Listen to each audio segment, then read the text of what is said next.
اس کا دل اس وقت زور زور سے دھڑک رہا تھا، خوف کے مارے اس کا رواں رواں کانپ رہا تھا۔ جب اسے ایک بہت بڑے کشادہ سے کمرے میں لے جایا گیا، گلابوں کی مسرور کن خوشبو اس کے ناک سے ٹکرائی تھی۔ چادر کی دوسری طرف اسے گلاب ہی گلاب نظر آ رہے تھے۔ جانتی تھی آج کمرے کی سجاوٹ اس کی بہن کے لیے کی گئی تھی۔ بڑی بیگم اسے کمرے میں بٹھا کر جا چکی تھی، اور صبا کی حالت اس وقت یہ تھی جیسے اس کی جان نکل جائے گی۔ وہ یہ سوچ بھی نہیں سکتی تھی کہ اس کی بہن رابعہ اتنا بڑا قدم اٹھا لے گی۔ حالانکہ وہ رابعہ سے بہت محبت کرتی تھی، دونوں بہنوں ایک دوسرے سے اپنی ہر بات شیئر کرتی تھی، بچپن سے ہی بہت اچھی دوستی تھی۔ حالانکہ رابعہ اس سے 5 سال بڑی تھی، لیکن تھی دونوں بہنیں، اس لیے آپس میں بہت پیار اور محبت تھی۔ فیاض احمد نے اپنی بیٹیوں سے بہت محبت کی تھی۔ وہ زیادہ امیر نہیں تھے، زندگی غربت میں ہی کٹی تھی، لیکن پھر بھی کبھی بیٹی کی پیدائش پر ناشکری نہیں کی تھی، کیونکہ جانتے تھے کہ بیٹی کی پیدائش کرنا اور ان سے پیار کرنا اور محبت سے پیش آنا انہیں جنت میں لے جائے گا۔ بیٹا نہ ہونے پر کبھی انہوں نے لڑائی نہیں، نہ ہی جھگڑا کیا۔ بہت با اخلاق قسم کے انسان تھے۔ لیکن رابعہ اور صبا میں بہت فرق تھا۔ صبا کو شروع سے ہی کلام پاک پڑھنے سے بہت لگاؤ تھا، یہی وجہ تھی کہ وہ بہت جلد حفظ کرنے لگی۔ لیکن رابعہ کی جلدی کلام پاک یاد نہیں ہوتا تھا، کیونکہ وہ دھیان ہی نہیں دیتی تھی۔ اس کی دلچسپی دوسری چیزوں میں زیادہ تھی۔ اس کے گھر میں ٹی وی تو نہیں تھا، البتہ پڑوس میں موجود تھا۔ اسی لیے اپنے بابا سے نظر بچاتے ہوئے سہیلی سے ملنے کا بہانہ کر کے پڑوس میں چلی جاتی، وہاں جا کر ٹی وی پر ڈرامے دیکھتی رہتی اور گھر آ کر اپنی ساری باتیں صبا کو بتاتی کہ تم تو پورا دن مدرسے میں گزار دیتی ہو، تمہیں کیا پتہ دنیا میں کیا ہو رہا ہے۔ وہ کہتی مجھے نہیں جاننا، مجھے کلام پاک پڑھنے میں ہی سکون ملتا ہے۔ بہت کم عمری میں صبا نے کلام پاک حفظ کر لیا اور نماز بھی بڑی پابندی سے پڑھتی تھی۔ اس کے بعد اسکول میں بھی داخلہ لیا، لیکن جیسے ہی 10 سال سے اوپر کی ہوئی اس نے نقاب کرنا شروع کر دیا۔ کہتی تھی مجھے پردہ کرنا اچھا لگتا ہے۔ پھر گھر کا ماحول بھی تھا ایسا، اسی لیے اپنی والدہ کو دیکھی اس نے برقع پہننا شروع کر دیا۔ البتہ رابعہ ان چیزوں سے بہت چڑتی تھی۔ باہر جاتے ہوئے وہ بھی برقع پہنتی، لیکن اسکول جاتے ہوئے نہیں۔ وہ خوبصورت بہت تھی۔ ایک بار صبح اسکول سے واپس آئی تو اس کا کمرہ بند تھا۔ گھر کے اندر وہ 2 ہی کمرے تھے اور ایک ڈرائنگ روم تھا، اور ایک کمرہ اس کے والدین کا اور ایک دونوں بہنوں کا تھا۔ اس نے دروازے کو دستک دی کیونکہ تھکی ہوئی تھی، اسکول سے آئی تھی، کپڑے بھی تبدیل کرنے تھے۔ دروازہ بڑی دیر بعد کھلا۔ رابعہ نے کھولا، اور جب کھولا تو چہرے پر میک اپ لگا ہوا تھا۔ یہ دیکھ کر صبا بہت حیران ہوئی، کہنے لگی آپا یہ کیا کیا آپ نے؟ آپ کہیں جا رہی ہیں؟ وہ کہنے لگی اگلے ہفتے میری سہیلی کی شادی ہے، اس لیے میک اپ کی پریکٹس کر رہی تھی۔ لیکن تمہیں تو پتہ نہیں، چین ہی نہیں ہے، دروازے کو یوں پیٹ رہی ہو جیسے کہ پتہ نہیں کیا ہو گیا۔ صبا جب کمرے کے اندر آئی تو فینسی جوڑے بیڈ پر بکھرے ہوئے تھے۔ صبا کہنے لگی آپ کو ابا کو ایسے کپڑے نہیں لا کر دینے دیتے، یہ کپڑے کہاں سے آئے ہیں؟ رابعہ کہنے لگی میری دوست کے ہی ہیں، کیونکہ میں جانتی ہوں ابا کو تو ہماری کوئی پرواہ ہی نہیں ہے۔ پتہ ہے تمہیں، یہ مجھے فوزیہ نے دی ہیں، کہہ رہی تھی میری شادی ہونے والی ہے، اب میں یہ تمہیں کپڑے نہیں پہنوں گی۔ رابعہ بڑا خوش ہو کر بتا رہی تھی، کہنے لگی اس کے ابا مہندی شادی ڈھول کی سب رکھ رہے ہیں۔ ارے ہمارے ابا جو کہتے ہیں کہ سادگی سے شادی کر کے اپنی بیٹیوں کو رخصت کر دوں گا، بھلا یہ بھی کوئی بات ہوئی؟ شادی تو ایسے معلوم نہیں ہوتی نا۔ صبا کہنے لگی اب یہ تو سب فضول کی رسمیں ہیں، ان پر پیسہ کیوں خرچ کریں؟ رابعہ نے اس کے سامنے ہاتھ جوڑے اور کہنے لگی تم تو بس چپ ہی رہو، ابا کی چمچی ہو تم۔ پھر کہنے لگی تم چلو میرے ساتھ شادی پر۔ صبا کہنے لگی میرے تو پیپر ہیں، میں نہیں جاؤں گی۔ صبا کے 10ویں کے پیپر تھے، اور اس کا اسکول میں داخلہ تب کروایا گیا جب وہ حفظ کر چکی تھی، اس لیے کلاس میں سب سے زیادہ عمر میں وہی تھی۔ 17 سال کی عمر میں وہ میٹرک میں تھی۔ بہرحال پھر شادی کی رسمیں بھی شروع ہو گئی۔ رابعہ تیار ہو کر برقع پہن کر نقاب کر کے جاتی تھی، اس لیے کسی کو پتہ نہیں ہوتا تھا اس نے کیا پہنا ہے اور کیسی لگ رہی ہے۔ کمرے میں ہی تیار ہو کر برقع پہن کر اپنی اماں سے کہتی میں فوزیہ کی شادی میں جا رہی ہوں۔ اس کی والدہ کہتی کہ جلدی آ جانا۔ وہ جانتی تھی رابعہ کی فوزیہ سے بہت اچھی دوستی ہے، اسی لیے اسے زیادہ روکا ٹوکا نہیں گیا تھا۔ فیاض احمد نے بیٹیوں سے بے جا پابندیاں تو نہیں لگائی تھی، ہاں لیکن کبھی چھوٹ بھی نہیں تھی۔ رابعہ فوزیہ کی مہندی پر ڈھولک کی تھاپ پر اپنی سہیلیوں کے ساتھ ناچ رہی تھی۔ آہستہ آہستہ اس کی ساری سہیلیاں پیچھے ہو کر کھڑی ہو گئی، لیکن اسے تو جیسے ہوش ہی نہیں تھا۔ پہلے تو ساری خواتین بھی صحن میں موجود تھی، ہلہ گلا کر رہی تھی، لیکن اس کے بعد سب خواتین ایک طرف کھڑی ہو گئی تھی، کیونکہ گاؤں کے جاگیردار اور ان کا بیٹا شادی میں موجود تھا۔ وہ اندر بھی آ چکے تھے۔ حالانکہ فوزیہ کے چھوٹے بھائی نے آواز بھی لگائی تھی، لیکن وہ اپنے ناچنے میں اس قدر مگن تھی کہ اسے آس پاس کا ہوش ہی نہیں تھا۔ وہ ناچتے ناچتے جھومتے جھومتے کسی سے جا کر ٹکرائی تھی، لگتا تھا کہ ابھی گر جائے گی، لیکن کسی کے باہوں کی حصار نے اسے گرنے سے بچا لیا تھا۔ جب رابعہ کی نظریں سامنے ایک کھڑے شخص پر پڑی جس کی باہوں میں وہ مقید ہو چکی تھی تو بری طرح گھبرائی تھی، کیونکہ وہ جاگیردار کا بیٹا ساجد حسین شاہ تھا جو اسے بڑی ہی دلچسپی سے دیکھ رہا تھا۔ رابعہ نے جلدی سے فوراً خود کو سنبھالا اور اس کے ہاتھوں کو اپنی کمر سے پیچھے کیا اور پھر اندر کی جانب دوڑ گئی، جا کر فوزیہ اور دوسری سہیلیوں کو کہنے لگی، کیا تم لوگ مجھے بتا نہیں سکتے تھے؟ اس کی سہیلیاں ہنس رہی تھی، کہنے لگی تمہیں ہوش ہی کب تھا؟ تم تو جب ناچتی ہو تو بس آگے پیچھے کچھ بھی نہیں دکھتی۔ سب کو لگا بات یہیں آ کر ختم ہو گئی، لیکن ایسا نہیں تھا، سلسلہ تو جیسے چل نکلا تھا۔ ایک بار وہ باغ میں اپنی سہیلیوں کے ساتھ آئی۔ رابعہ بری لڑکی نہیں تھی، بس شوخ مزاج تھی۔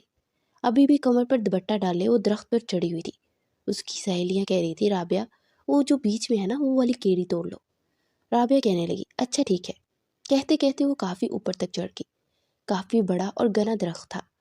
وہ کیڑیاں توڑ توڑ کر نیچے پھینک رہی تھی اور اس کی سہیلیاں ساریاں کیڑیاں اٹھا اٹھا کر اپنے دوپٹوں میں بھر رہی تھی کہ اچانک سے وہاں پر درختوں کے بیچ گرگٹ نظر آ گیا جو کافی بڑا تھا اور سرخ اور ہرے رنگ کا تھا۔ یہ دیکھ کر رابعہ چلانے لگی۔ وہیں باغ میں ساجد حسین بھی موجود تھا جو ایک لڑکی کی نسوانی چیخیں سن کر اس طرف جانے لگا۔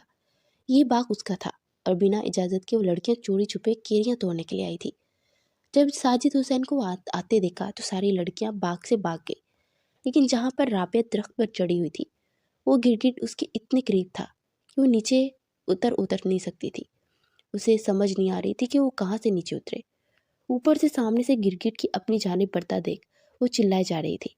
جب ساجد کی نظر اس حزین دلربا پر پڑی جو کہ کرم دین چاچا کی بیٹی تھی، مہندی پر اس کا سکھ چین چھین کر چلی گئی تھی۔ وہاں پر مالی بھی موجود تھا۔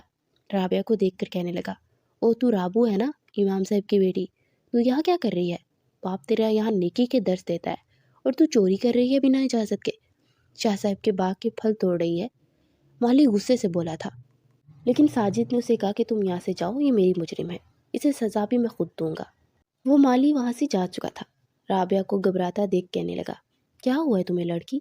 وہ کہنے لگی، گرگٹ ہے میری طرف بڑھ رہا ہے، مجھے بہت ڈر لگ رہا ہے، پلیز صاحب جی میری مدد کر دیں۔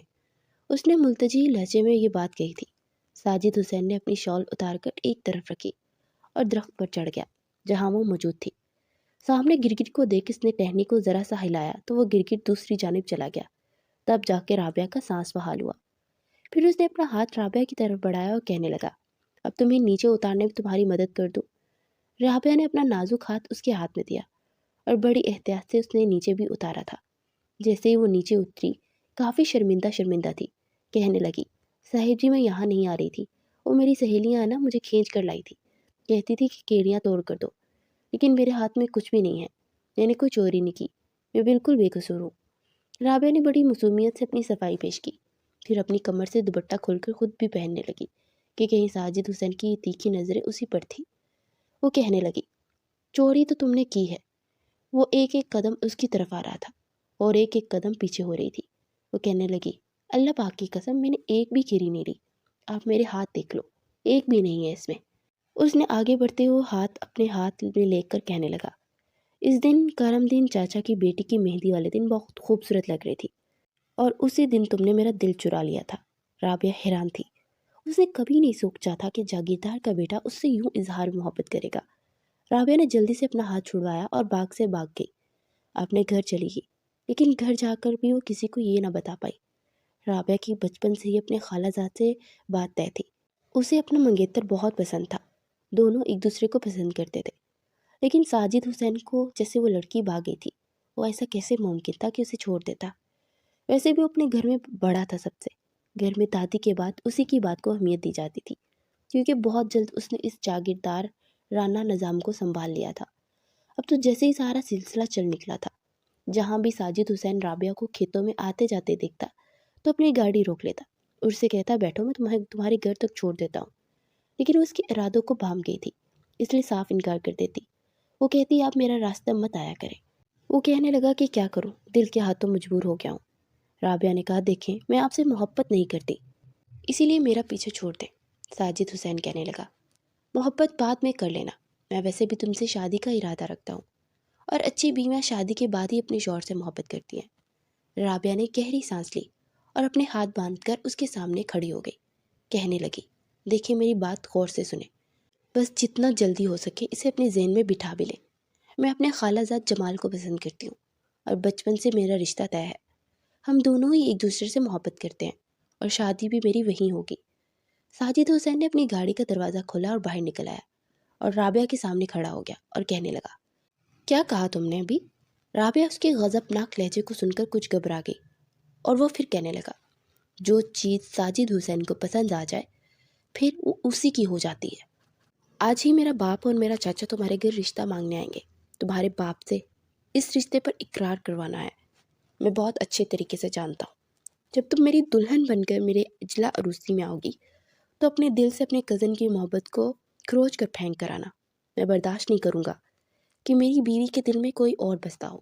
رابعہ کہنے لگی، یہ کیا زبردستی ہے؟ میں آپ سے شادی نہیں کروں گی۔ اس سے آگے کہ وہ کچھ کہتی، ساجد حسین نے اس کے منہ پر ہاتھ رکھ چکا تھا اور کہنے لگا، تمہارا انکار تمہارے گھر والوں کو تباہ کر کے رکھ دے گا۔ سوچ سمجھ کر بات کرو کہ تم بات کس کے ساتھ کر رہی ہو۔ میں گاؤں کا کوئی اور نوجوان نہیں جسے جو چاہو کہہ دو، جاگیردار حسین شاہ کا بیٹا۔ یہ کہہ کر وہ دوبارہ گاڑی میں بیٹھ کر دھواں اڑاتا ہوا وہاں سے جا چکا تھا۔ رابعہ اب صحیح معنوں میں پریشان ہو چکی تھی۔ ساجد حسین نے صرف کہا نہیں تھا، شام کو اس کے والد اور چاچا فیاض احمد کے گھر پر موجود تھے۔ رابعہ کمرے میں بیٹھی انگلیاں چٹکا رہی تھی۔ وہ بے حد پریشان تھی اور صبا اسی کو دیکھ رہی تھی۔ وہ کہنے لگی، آپا کیا ہو گیا ہے؟ پریشان کیوں ہو رہی ہوں؟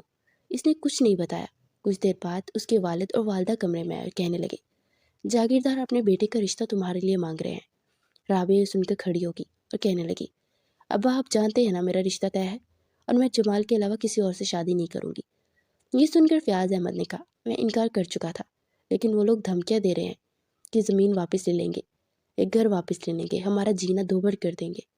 میں نے تو کبھی تم لوگوں کو بنا پردے کے باہر نہیں نکالا، تو کیسے جاگیردار کے بیٹے کی تم پر نظر پڑ گئی؟ یہ بات سن کر رابعہ کی نظریں جھکی تھی۔ بہرحال غلطی تو اس سے ہوئی تھی۔ گھر سے وہ نقاب والی چادر پہن کر جاتی تھی، لیکن باغ میں جا کر اتار کر ایک طرف رکھ دیتی تھی۔ آج اس کی بے پردگی نے اسے یہ وقت دکھایا تھا۔ اس نے ہاتھ جوڑ کر اپنے باپ کے سامنے کہا، ابا مجھے یہ شادی نہیں کرنی۔ لیکن فیاض احمد مجبور تھے۔ وہ کہنے لگے، میں بے گھر ہو جاؤں گا، اس لیے تمہیں یہ شادی کرنی پڑے گی۔ دونوں میاں بیوی آنسو صاف کر رہے تھے۔ رابعہ رونے لگی، پوٹ پوٹ کر رونے لگی، لیکن فائدہ نہیں تھا، کیونکہ جاگیردار حسین شاہ اپنے بیٹے سے اس کا رشتہ طے کر کے ہی کیا تھا۔ لیکن جیسے ہی یہ خبر جمال اس کے گھر والوں تک پہنچی، وہ فیاض احمد کے گھر آ گئے۔ کہنے لگے، بھائی صاحب بچپن سے آپ نے بچوں کا رشتہ طے کیا تھا اور ایک دم سے انکار کر دیا۔ جمال اپنے والدین کے ساتھ آیا تھا۔ بات جمال کے والد نے شروع کی تھی۔ فیاض احمد کہنے لگے، میں بے حد مجبور ہوں، تم تو جانتے ہو نا ان جاگیرداروں کو، ان کے سامنے ہم جیسوں کی نہیں چلتی، اور میں یہ نہیں جانتا کہ میری بچی کی بدنامی ہو جائے، کیونکہ یہ لوگ اسے بدنام کر دیں گے۔ میرا انکار میری زندگی جہنم بنا کر رکھ دے گا۔ میں بہت پریشان ہوں۔ جمال کے ماں باپ تو یہ بات سمجھ گئے تھے، لیکن جمال اپنی محبت سے دستبردار ہونا ہی نہیں چاہتا تھا، اس لیے کب ان دونوں نے باغ جانے کا پلان بنایا کسی کو خبر نہیں ہونے دی۔ شادی والے دن ہی دوپہر کو اس نے اپنا کمرہ بند کر لیا تھا۔ کہنے لگی، میں خود تیار ہو جاؤں گی، لیکن اس کمرے کی کھڑکی پچھلی جانب کھلتی تھی، جہاں سے جمال اسے لینے کے لیے پہنچ گیا تھا، اور پھر دونوں ہی بھاگ چکے تھے۔ جب تک بارات آئی تب تک وہ لوگ شہر جانے والے بس میں بیٹھ چکے تھے، لیکن جب بارات آنے کے بعد رابعہ کے کمرے کا دروازہ کھولنے کی کوشش کی تو دروازہ اندر سے لاک تھا۔ دروازے پر بہت دستک تھی، لیکن کسی نے نہیں کھولا۔ مجبوراً دروازے کو دھکا مار کے کھولا گیا۔ تب وہ کمرے میں نہیں تھی، بس ایک خط لکھا تھا، جس میں لکھا تھا، مجھے ڈھونڈنے کی کوشش مت کیجیے گا، میں جمال کے ساتھ بہت دور جا رہی ہوں، کیونکہ میرا رشتہ میرے باپ نے اسی سے طے کیا تھا۔ میں جاگیردار کا عتاب کا نشانہ نہیں بن سکتی، اور یہ میرا جائز حق ہے۔ یہ خط پڑھ کر دونوں میاں بیوی سر پکڑ کے بیٹھ گئے اور رونے لگے۔ بات باہر تک پہنچ چکی تھی۔ یہ خبر جب حسین شاہ اور ساجد حسین تک پہنچی تو قیامت برپا ہو گئی، کیونکہ وہ برادری کے بڑے بڑے بزرگ کے ساتھ آئے تھے۔ دوسرے گاؤں سے بھی کافی زمیندار آئے تھے، اور ان سب کے سامنے ساجد حسین کو اپنی سب سے بڑی تجلیل لگی تھی۔ وہ کمرے میں آیا اور رابعہ کا خط پکڑ کر پھاڑ دیا، پھر کہنے لگا، زندہ نہیں چھوڑوں گا اسے، یہ پتال سے بھی ہوگی تو میں اسے ڈھونڈ نکالوں گا، اور جس دن یہ مجھے مل گی اس دن وہ حشر کروں گا کہ گاؤں کی ہر لڑکی کانپے گی، لیکن میں خالی ہاتھ نہیں جاؤں گا۔ اور وہ یہ نہیں جانتا تھا کہ صبا کون ہے، کیسی ہے، کیونکہ وہ ہمیشہ پردے میں رہتی تھی۔ بس اسے یہ پتا تھا کہ فیاض احمد کی 2 بیٹیاں ہیں، اس لیے اس نے پنچایت بٹھائی اور فیصلہ بھی اپنی مرضی سے کروایا کہ وہ یہاں سے خالی ہاتھ نہیں جائے گا، اور اب وہ دلہن کو رخصت کروا کر لے کر ہی جانا چاہتا تھا۔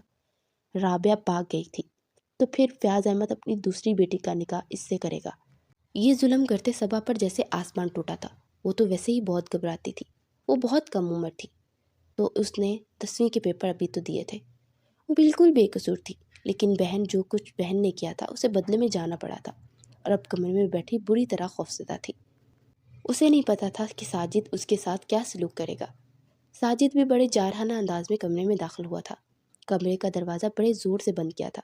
جیسے جیسے وہ قدم بڑھا رہا تھا، اس کے قدموں کی آڑ سے صبا کا دل کسی مٹھی میں جگڑ رہا تھا۔ وہ جیسے ہی بیڈ میں اس کے سامنے بیٹھا، صبا سمٹ سی گئی۔ ساجد بڑے غضبناک لہجے میں بولا، آج کی رات تمہارے ساتھ گزارنے کے بعد میں تمہیں کل صبح طلاق دے دوں گا، تاکہ تمہارے گھر والوں کو معلوم ہو کہ بدنامی کسے کہتے ہیں۔ یہ کہہ کر ساجد نے بڑی بے دردی سے صبا کی چادر پیچھے ہٹائی۔ بہن کی شادی تھی، اس لیے صبا نے پنک رنگ کی میکسی پہنی تھی۔ حالانکہ جانتی تھی بہن ناخوش ہے، لیکن یہ بھی پتہ تھا کہ وہ بے پردگی کرتی تھی، باز نہیں آتی تھی۔ صبا کے کہنے پر نہ اپنے ماں باپ کے کہنے پر صبا نے پنک رنگ کی میکسی پہنی تھی اور تیار بھی ہوئی تھی۔ رونے سے کاجل پھیل چکا تھا، لیکن یہ اس کے حسن کو دوبالا بھی کر چکا تھا۔ بڑے غضب سے ساجد نے پہلی نظر اس پر ڈالی اور پھر نظریں ہٹانا بھول گیا۔ وہ بہت کم عمر سی لڑکی تھی جو اس وقت ڈری سہمی اس کے سامنے بیٹھی تھی۔ خوف کے مارے صبا نے اپنی دونوں آنکھیں بند کر لی۔ خوف کے مارے اس کے ہونٹ بھی کپ کپا رہے تھے۔ بڑی محویت سے ساجد حسین صبا کو دیکھ رہا تھا، جو کہ خوبصورت ہونے کے ساتھ ساتھ معصوم بھی تھی اور کم عمر بھی۔ اس کی آنکھوں سے آنسو بہہ رہے تھے۔ ساجد نے جب اس لڑکی کو کپ کپاتے اور زرد ہوتی رنگت کے ساتھ دیکھا تو اپنے غصے پر کنٹرول کر کے وہ پیچھے ہٹ کر کہنے لگا، جاؤ جا کر اپنے کپڑے تبدیل کرو اور صوفے پر جا کر سو جاؤ۔ یہ سن کر صبا کو اپنے کانوں پر یقین نہیں آیا۔ اسے تو لگا تھا کہ آج پتہ نہیں وہ بدلے کے طور پر کس ظلم کا شکار ہوگی، لیکن ساجد نے ایسا کچھ نہیں کیا تھا۔ شاید اس کی کم عمری پر رحم آ گیا تھا۔ یہاں اس کی معصوم شکل دیکھ کر وہ یہ تو سمجھ ہی نہیں پا رہی تھی کہ ایک دم سے اسے ہوا کیا تھا۔ صبا جلدی سے بیڈ سے اٹھی اور الماری میں رکھے عام لباس کو پہن لیا۔ اپنی میکسی اس نے الماری میں رکھ دی تھی۔ تب تک ساجد بیڈ پر لیٹ چکا تھا، آنکھیں بھی بند کر چکا تھا۔ صبا نے آہستگی سے تکیہ اٹھایا، صوفے پر جا کر لیٹ گئی۔ لیکن دسمبر کا مہینہ تھا، سردی بہت زیادہ تھی اور کمبل ایک ہی تھا جسے ساجد لے کر سویا ہوا تھا۔ اس میں اتنی ہمت نہیں تھی کہ اپنے لیے اس سے کمبل یا کوئی کمفرٹر مانگ لیتی، اس لیے خاموشی سے صوفے پر لیٹ گئی۔ لیکن رات کو سردی کے مارے اسے نیند نہیں آ رہی تھی۔ کافی دیر جاگتی رہی، جب کچھ نہ بن پڑا تو اپنی میکسی الماری سے نکال کر وہیں اپنے اوپر اوڑھ کر سونے کی کوشش کرنے لگی۔ کچھ ہی دیر میں وہ سو بھی چکی تھی۔ رات کا نہ جانے کون سا پہر تھا جب اسے ساجد کی آنکھ کھولی۔ اس نے کروٹ بدلی تو آنکھیں کھول کر دیکھا، صبا صوفے پر سو رہی تھی اور اپنے اوپر وہی میکسی لی ہوئی تھی، شاید سردی کی وجہ سے۔ یہ دیکھ کر وہ اٹھ کر بیٹھ گیا۔ پہلے تو دل میں خیال آیا کہ الماری سے تیسرے خانے میں رکھا ہوا کمبل اس پر ڈال دے، لیکن رابعہ کا خیال آیا تو غصہ آنے لگا۔ یہ بھی اسی کی بہن تھی، پھر وہ اس پر کیوں رحم کھائے جس کی بہن نے ساری برادری میں اس کی ناک کٹوا دی تھی۔ اچھا ہے سردی سے کانپتی رہے۔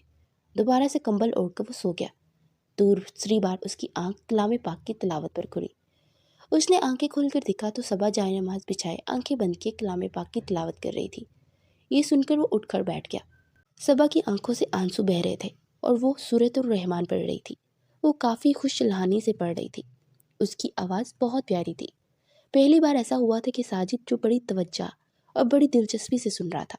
جیسے ہی صبا نے سورۃ الرحمن کی تلاوت ختم کی اور دعا مانگی اور جائے نماز بیٹھ کر کھڑی ہو گئی، لیکن سامنے بیڈ پر ٹیک لگائے اس نے جب ساجد کو دیکھا تو نظریں جھکا گئی۔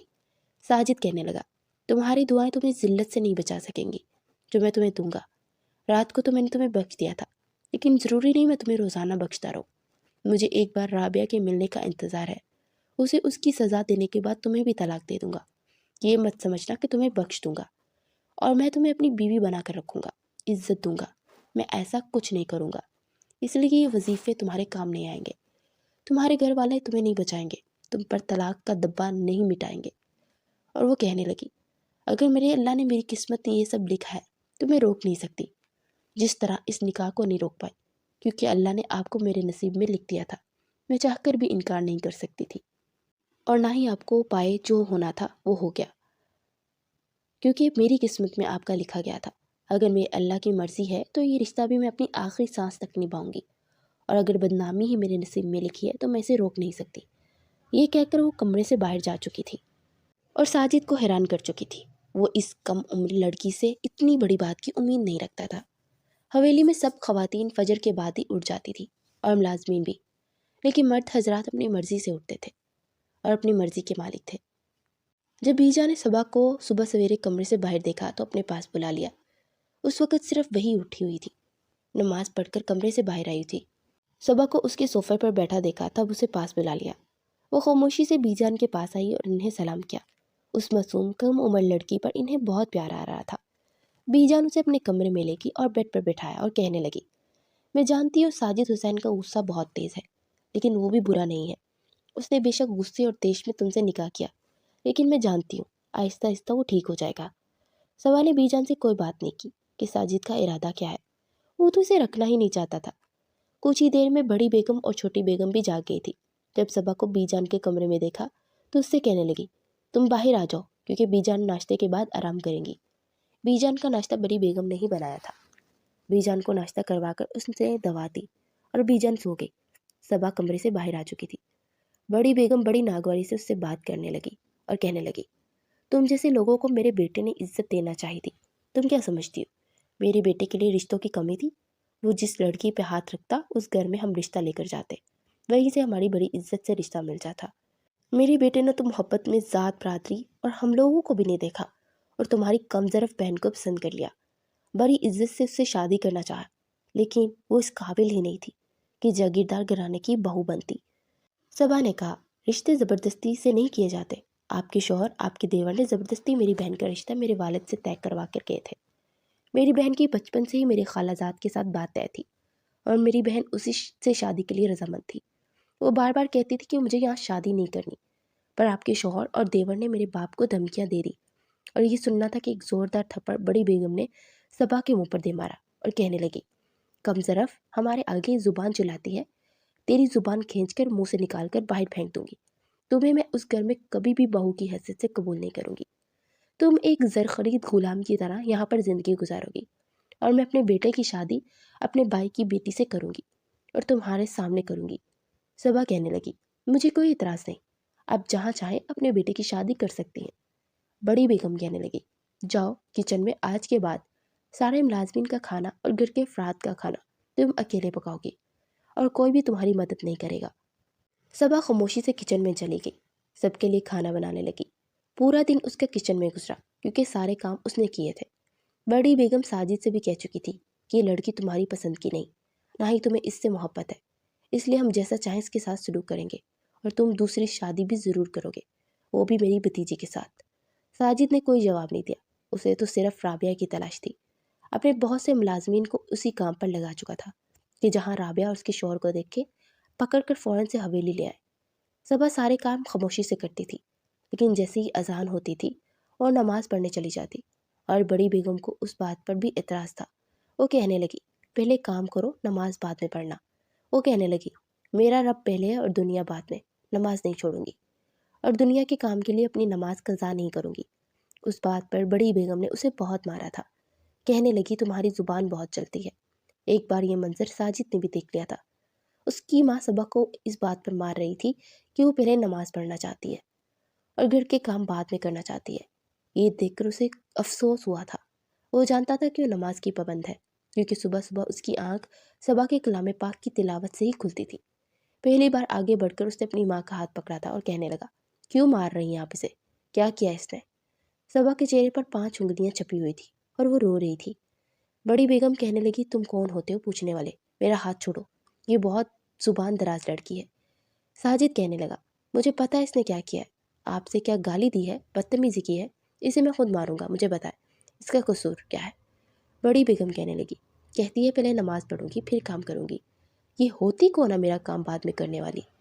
وہ کہنے لگا، یہ تو کوئی بڑی بات نہ ہوئی، اگر وہ پہلے نماز پڑھنا چاہتی ہے تو پڑھ سکتی ہے، اور میرے خیال سے ہم بھی مسلمان ہیں، اسے وقت سے نماز پڑھنے سے تو کوئی نہیں روک سکتے۔ آپ کل کو اللہ کے سامنے کیا جواب دیں گی؟ یہ سن کر بڑی بیگم چپ سی ہو گئی۔ پھر اس نے صبا سے کہا کہ جا کر نماز پڑھو، باقی کا کام بعد میں کرنا۔ وہ فوراً سے اٹھ کر لنگڑاتے ہوئے اپنے کمرے میں چلی گئی کیونکہ بڑی بیگم نے اسے پاؤں کی جوتی سے اس کے پیر کو زور سے دبایا تھا۔ پھر وہ کرا کر رہ گئی تھی